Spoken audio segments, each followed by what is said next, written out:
चलिए, तो फिर आज हम लोग करते हैं हाइड्रोजन बॉन्ड, हाइड्रोजन बंध। इसको हम लोग ध्रुवीय बंध के नाम से भी जानते हैं।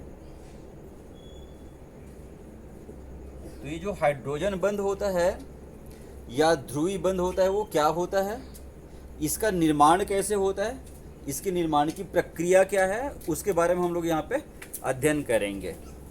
तो चलिए सबसे पहले डेफिनेशन देख लेते हैं, क्या होता है, कैसे बनता है इसकी प्रक्रिया। तो जब कभी भी हाइड्रोजन जो होता है ये किसी प्रबल ऋण विद्युती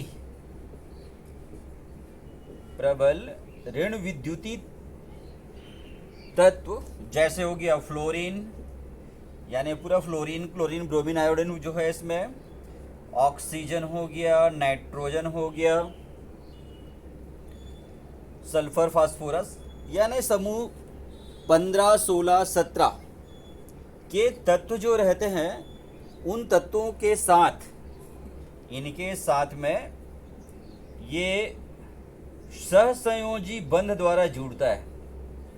तो सहसंयोजी बंध के बारे में मैंने आप लोगों को बताया है। सहसंयोजी बंध यानी होता है इलेक्ट्रॉनों की साझेदारी से बनने वाला बंध। तो सहसंयोजी बंध बनने के बाद, जैसे मान के चलिए हाइड्रोजन ने यहाँ पर फ्लोरीन के साथ में 1 इलेक्ट्रॉन की साझेदारी किया, क्योंकि हाइड्रोजन के संयोजी कोष में 1 इलेक्ट्रॉन होता है और फ्लोरीन जो होता है उसके संयोजी कोष में 7 इलेक्ट्रॉन होता है। तो इस प्रकार से फ्लोरीन को अपना अष्टक पूरा करने के लिए 1 इलेक्ट्रॉन चाहिए था, तो 1 इलेक्ट्रॉन की साझेदारी करता है और इस प्रकार से ये HF बंध बना, जो कि सहसंयोजी बंध है। आपको बताया था सहसंयोजी बंध को ऐसे निशान के द्वारा प्रदर्शित किया जाता है। तो जैसे ही हाइड्रोजन जो है वो किसी प्रबल ऋण विद्युत तत्व, जैसे हो गया फ्लोरीन हो गया, ऑक्सीजन हो गया, नाइट्रोजन हो गया, इनके साथ ये सहसंयोजी बंध बनाता है। तो सहसंयोजी बंध बनाने के बाद ये जो साझे का जो इलेक्ट्रॉन युग्म होता है यहाँ पे, इस साझे के इलेक्ट्रॉन युग्म को, मान के चलिए साझे के इलेक्ट्रॉन युग्म है, इस साझे के इलेक्ट्रॉन युग्म को ये ऋण विद्युत तत्व को दे देता है, दान कर देता है। तो भाई अगर यहाँ से इलेक्ट्रॉन गया तो जो इलेक्ट्रॉन दान करेगा वो H+ आयन बनाता है और जो इलेक्ट्रॉन ग्रहण करता है वो माइनस आयन बनाता है। ये हमने पहले सबसे शुरू वाला लेसन में देखा था। तो यहाँ पे हाइड्रोजन जो अपना इलेक्ट्रॉन जो है उसको दान कर दिया, साझे के इलेक्ट्रॉन युग्म को दान कर रहा है, मतलब फ्लोरीन अपना इलेक्ट्रॉन तो ले रहा है, साथ ही साथ में हाइड्रोजन का भी इलेक्ट्रॉन चला जा रहा है। तो इसके कारण में क्या होता है, हाइड्रोजन जो है वो H+ आयन बना लेता है और फिर ये H+ आयन शेष ऋण विद्युत तत्वों के साथ, चाहे ऑक्सीजन के साथ हो, नाइट्रोजन के साथ हो या समूह इनके छोड़ करके, फ्लोरीन के छोड़ करके और जितने भी ऋण विद्युत तत्व होते हैं उनके साथ ये फिर से एक बंध बनाता है और वो बंध कहलाता है हाइड्रोजन बंध या ध्रुवीय बंध। ये H+ था, वो मान के चलिए N के साथ ये फिर से एक नया बंध बनाया। तो ये जो बंध होता है, बंध बनाएगा दोनों, ये कहलाएगा हाइड्रोजन बंध।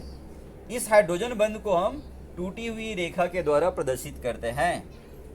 तो ये बन गया हाइड्रोजन बंध बन हो गया। बात क्लियर हो गया। फिर से एक बार देखें, जब कभी भी हाइड्रोजन जो है वो प्रबल ऋण विद्युत तत्व के साथ सहसंयोजी बंध बनाता है, इलेक्ट्रॉनों की साझेदारी करके सहसंयोजी बंध बनाता है, तो बंध बनने के बाद में ये साझे के इलेक्ट्रॉन युग्म को ऋण विद्युत तत्व को दान कर देता है और दान करके H+ आयन बना लेता है। ये H+ आयन फिर दूसरे ऋण विद्युत तत्व के साथ में फिर से एक नया बंध बनाता है, वो बंध कहलाता है ध्रुवीय बंध या हाइड्रोजन बंध कहलाता है। इसको हम लोग टूटी हुई रेखा के द्वारा प्रदर्शित करते हैं। तो ये हाइड्रोजन बंध, हाइड्रोजन जो है हर किसी के साथ में हाइड्रोजन बंध नहीं बना पाता है। इसके लिए कुछ शर्तें हैं जिसको पालन करने वाले जो तत्व हैं, उन्हीं तत्वों के साथ में हाइड्रोजन जो है वो हाइड्रोजन बंध का निर्माण कर पाता है। तो कौन कौन से शर्तें हैं उसके बारे में देखते हैं। शर्तें, तो सबसे पहले वो जो तत्व है जो हाइड्रोजन के साथ, हाइड्रोजन बंध के साथ जुड़ना चाहता है, वो प्रबल ऋण विद्युत तत्व होना चाहिए, प्रबल ऋण विद्युती होना चाहिए। दूसरा, उस परमाणु का जो आकार है वो छोटा होना चाहिए, परमाणु का आकार छोटा होना चाहिए और उसकी विद्युत ऋणता अधिक होनी चाहिए।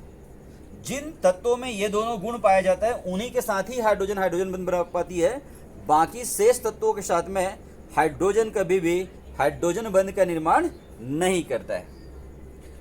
अब ये हाइड्रोजन बंध जो होता है वो दो प्रकार का होता है। इसका प्रकार अगर देखें तो हाइड्रोजन बंध या ध्रुवीय बंध जो होता है वो दो प्रकार का होता है।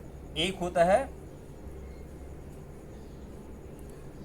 अंतः अणुक हाइड्रोजन बंध और दूसरा होता है अंतर अणुक हाइड्रोजन बंध। ये दो प्रकार का होता है, एक अंतर अणुक होता है और एक अंतर अणुक होता है। तो ये अंतर अणुक हाइड्रोजन बंध क्या होता है? जब कभी भी हाइड्रोजन बंध का निर्माण किसी एक ही अणु के विभिन्न परमाणुओं के मध्य होता है,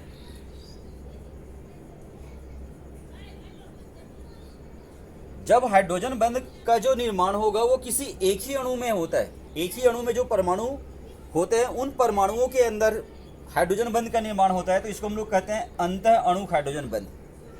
जैसे एक एग्जांपल ले लेते हैं, सल्फ्यूरिक अम्ल में देखिए H2SO4 में देखिए, तो यहाँ पे सल्फ्यूरिक अम्ल में इसका मैं संरचना करके बताता हूँ आपको। देखिए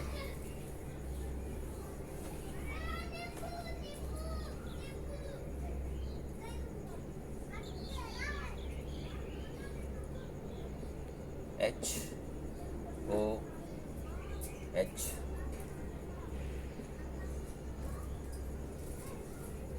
ये ऐसे H2SO4 है, इस प्रकार से इसके आगे और रहेगा। तो यहाँ पे सल्फ्यूरिक अम्ल में क्या है, इसमें जो हाइड्रोजन और ऑक्सीजन के बीच में ये यहाँ पे हाइड्रोजन बंध बना हुआ है और एक हाइड्रोजन के साथ में ये सहसंयोजी बंध बना हुआ है। तो ये एक ही अणु है H2SO4 सल्फ्यूरिक अम्ल, और इसके विभिन्न परमाणुओं के बीच में, दो परमाणुओं के बीच में ये हाइड्रोजन बंध का निर्माण हो गया है। तो ये जो हाइड्रोजन बंध होगा वो कहलाएगा अंतः अणुक हाइड्रोजन बंध कहलाएगा। लेकिन अगर हाइड्रोजन बंध का निर्माण विभिन्न अणुओं के, अलग अलग अणुओं के परमाणुओं के बीच में होता है, अलग अलग जो अणु होंगे उन अणुओं के परमाणुओं के बीच हाइड्रोजन बंध का निर्माण होता है, तो वो हाइड्रोजन बंध कहलाएगा क्या?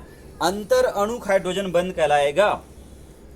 एक ही अणु में नहीं होना चाहिए, जैसे ये एक ही अणु था सल्फ्यूरिक अम्ल था, वैसे नहीं होना चाहिए। इसमें इसके अलग अलग जो परमाणु होगा उन है ना, अलग अलग अणुओं के परमाणुओं के बीच में इसका निर्माण होना चाहिए। कैसे होता है देखो, जैसे उदाहरण के लिए हम लोग जल में ले लेते हैं, एग्जाम्पल ले लेता हूं जल में। तो देखिए जल, ये H2O का ये जल का एक अणु है,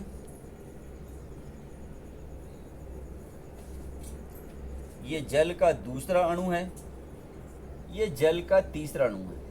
तीन अणु दिखा रहा हूं मैं, 1 2 3। तो जल का पहला अणु का हाइड्रोजन परमाणु जो होता है, जल के दूसरे अणु के यहाँ पे ऑक्सीजन परमाणु के साथ ये हाइड्रोजन बंध बना रहा है। ये पहला अणु है, ये दूसरा अणु है। पहले अणु का हाइड्रोजन परमाणु और दूसरे अणु का जो ऑक्सीजन परमाणु है उनके बीच में हाइड्रोजन बंध का निर्माण हो रहा है, तो ये अंतर अणु हाइड्रोजन बंध कहलाएगा। वैसे ही दूसरे का हाइड्रोजन तीसरे अणु के ऑक्सीजन के साथ हाइड्रोजन बंध बना रहा है ये। तो ये इस प्रकार का जो हाइड्रोजन बंध होता है जिसमें विभिन्न अणुओं के परमाणुओं के बीच इसका निर्माण होता है, हाइड्रोजन बंध का निर्माण होता है, तो ये कहलाता है अंतर अणुक हाइड्रोजन बंध कहलाता है। तो इस प्रकार से हाइड्रोजन बंध दो प्रकार का हुआ, एक ही अणु में बनने वाले और विभिन्न अणुओं के मध्य बनने वाले। विभिन्न अणुओं के परमाणु हाइड्रोजन बंध के द्वारा जुड़ रहे हो तो वो अंतर अणुक हाइड्रोजन बंध कहलाएगा। और अगर एक ही अणु के परमाणु आपस में हाइड्रोजन बंध के द्वारा जुड़ रहे हो तो वो अंतर अणुक हाइड्रोजन बंध कहलाएगा। तो इस प्रकार से हमने देखा हाइड्रोजन बंध क्या होता है, कैसे किस प्रकार से इसका निर्माण होता है, इसकी शर्तें कौन कौन सी है और इसके प्रकार कौन कौन से हैं। तो इस प्रकार से हम ये हाइड्रोजन बंध के बारे में जानें। फिर आगे इस क्लास में फिर और जो बचा हुआ है उपसंयोजी यौगिक बचा हुआ है, उपसंयोजी यौगिक के बारे में, उपसंयोजी बंध के बारे में हम थोड़ा सा चर्चा करेंगे। Thank you.